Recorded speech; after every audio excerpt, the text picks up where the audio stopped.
ఇప్పుడంటే ఓటీటీలు టాకీస్ల సినిమాలు వెనకట గిన్నిగనం ఎక్కడి గల్లీలల్లా వీధి నాటకాలను పెట్టేది.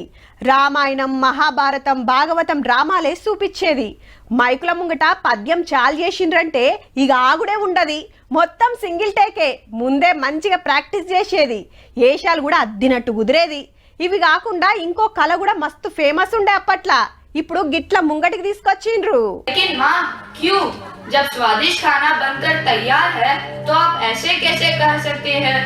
आप मुझसे कैसे उम्मीद करती है कि मैं नहीं खाऊंगा?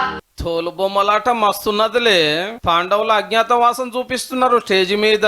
బకాసురుడు అనే రాక్షసుడు ఊరి మీద వాడి పబ్లిక్ ను పరిచయం చేస్తుంటే అని సంగతి ఏందో చూస్తాని భీముడు బయలుతాడు బండి నిండా తిండి కట్టుకొని. తొవ్వన్నాడు ఇట్లనే మొత్తం తినేసి రాక్షసుని దగ్గరికి పోయి యుద్ధం చేసి చంపేస్తాడు. గా కథ మొత్తం ఇట్లా తోలు బొమ్మలాటలో చూపించిండ్రు.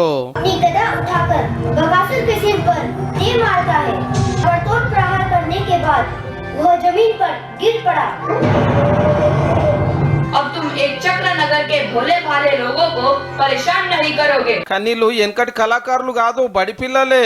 హైదరాబాద్ మెహదీపట్నం ఏరియాలో ఒక ప్రైవేట్ స్కూల్ స్టూడెంట్లకు ట్రైనింగ్ ఇస్తే గీ టాలెంట్ చూపించారు.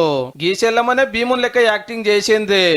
నేను భీమ్ మాస్క్ తీసుకొని ఇంకా రోల్ స్టార్ట్ చేసా. చాలా మంచిగా అనిపించింది. స్కిట్ మొత్తం నాకు 20 days తీసుకుంది మొత్తం స్కిట్ కి ప్రిపేర్ అవడానికి. బకాసురుని లెక్క గీ తమ్ముడు చేసిండు.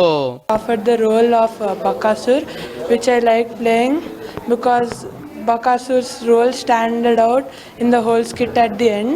ఇయాల రేపు పోరలంతా ఫోన్లలోనే తలకాయ పెడుతుంటే వెనకటి తోలుబొమ్మలాట నేర్పించి ఇప్పటి వాళ్ళందరికీ పాతకాలం చూపిస్తున్నందుకు బడోళ్లను పిల్లలను తారీఫ్ చేయవలసిందే. भीम ने एक एक करके सारा खाना खाया और उसका स्वाद ले रहा था.